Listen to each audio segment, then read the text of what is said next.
Welcome to this video from SOS Berlin.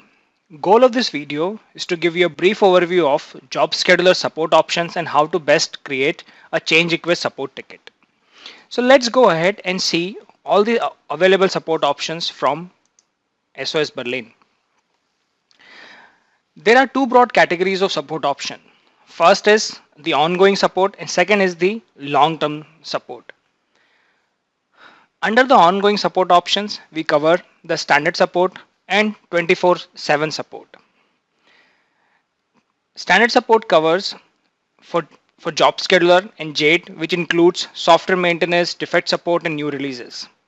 Customers can buy additional support options on the top of standard ongoing support options like long-term support options. Long-term support, which ensures continuous product maintenance releases up to 3 years starting from the last public maintenance release. Standard support, 24/7 support, and long-term supports option cover product maintenance, defect support, and new releases. On the other hand, the service request support covers questions from customers, advice on job scheduler configuration issues, job scheduler build and installation support, coaching on the best practices, architecture review, or a feature request development. To know more about the support option, please check the website www.sos-berlin.com/support-options, and also there is a detailed video about support options and how to create a support request support ticket available on the same video channel. In this video, we'll specifically talk about how to create a change request ticket for a feature development. To start with this video, let's move to the job scheduler. So for this video, I have created a dummy job chain with two dummy jobs. The first job is called load data job and second is the check data job. Both of them are dummy shell script jobs. The load data job supposed to load the data in the table and check data supposed to check the data for consistency and other rules. So to go forward with this scenario, this job chain is also is scheduled to be executed every morning 8 o'clock. We don't want to wait until tomorrow morning. Let's go ahead and start this job chain and see what happened.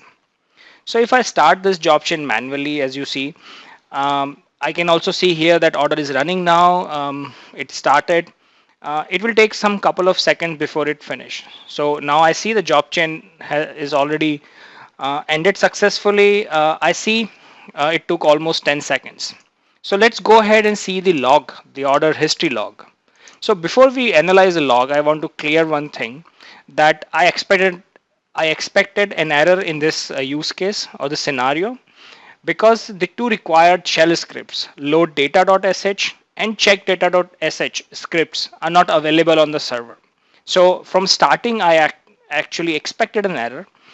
If I see the log file, I do see there is a message which says that no such file or directory found, there's no surprise. I also see that the return code is 127, which is again a non-zero return code.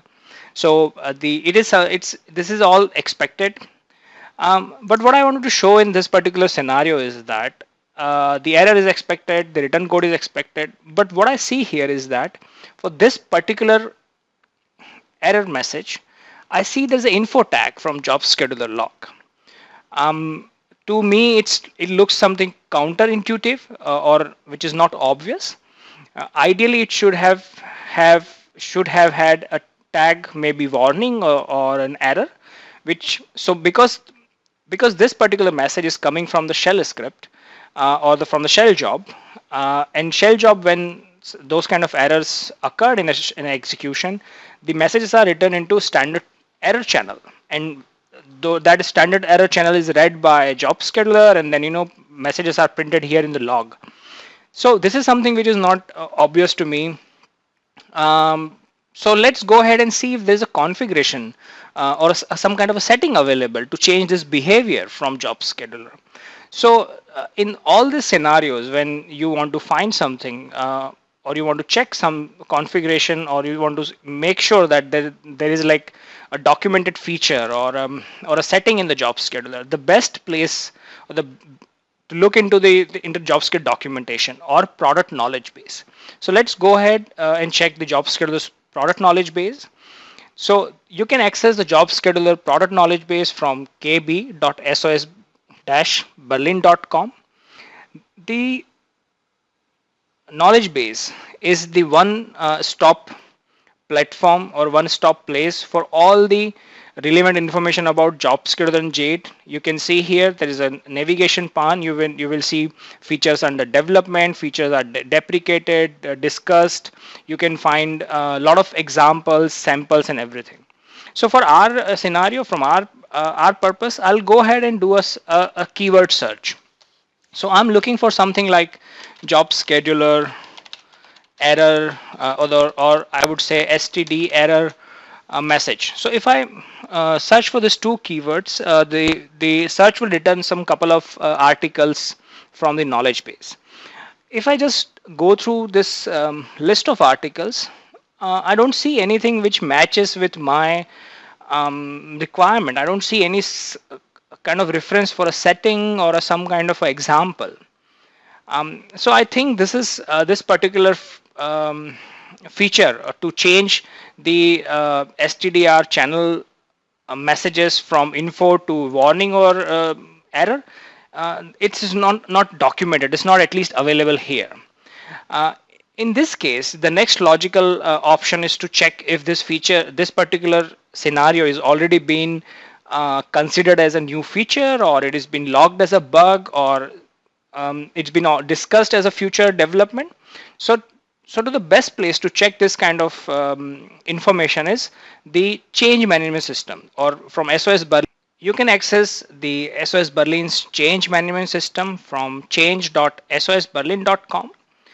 Customers have their own dashboards, but rest of the users can access this open change management system. Here you will find a lot of information about ongoing development, releases under construction, releases under planned release, and under the maintenance. You can also find release notes. You can find the features which are deprecated. Whole lot of information. So I will go ahead and see if this issue is already been logged. So I say job scheduler STD or info, or job scheduler prints infos. So if I look for this information, so I see two issues here are being actually reported. The JD info log message should be more concise, and JD gate list. So these two issues are nothing, they're not related to with our requirement. So now I think we have already checked the knowledge base. We have already looked into the change management system. So the next logical step for us is to actually communicate with the SOS Berlin support team. So SOS Berlin support team receives bug reports or product defects, and also the change request through the same channel, which is support.sosberlin.com. So there is a lot of information available about how to create support requests. There is a very detailed video in the same channel on how to create a support request ticket, and so I will not go on in the detail. We'll skip these steps and directly go to the OTRS, and I will show you how to create a change request. So I have already created the ticket. I have already prepared everything. So you see here.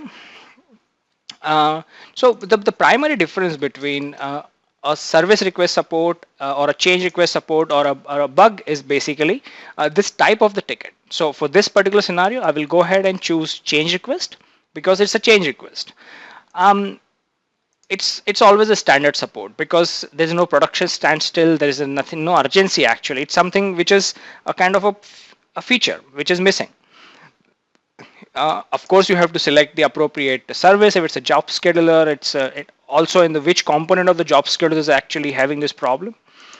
Rest you can always, as I said, write a good subject, prepare your ticket, attach the log message and everything. I have already done this thing. To get the more information about it, check the other video which elaborate on all the other steps. So once we have our change request prepared here, I will submit this request, which will then create a ticket for me. So once we create this ticket, change request ticket, this SOS support team will analyze the support request, and if they find it, they will discuss with you, and once they will create a change request in the SOS change management system. SOS development team will accept this request as a new feature or change. They will also assign this request a release number. The ticket will also available under customer's private dashboard on SOS change management system, so they can actually see the progress of the ticket and all those kind of information. To end this video, show you, because this particular scenario is already been, it's a real scenario which we received from a customer. So let's go ahead and open this issue. So you see this issue is already being reported as a change request from a customer. The specifications are being written here, and this has already been fixed, and release it will be available in the next release 1.10. Review about JobScheduler support options and how to best create a service request support ticket. Thank you for watching this video. Until next time, auf Wiedersehen.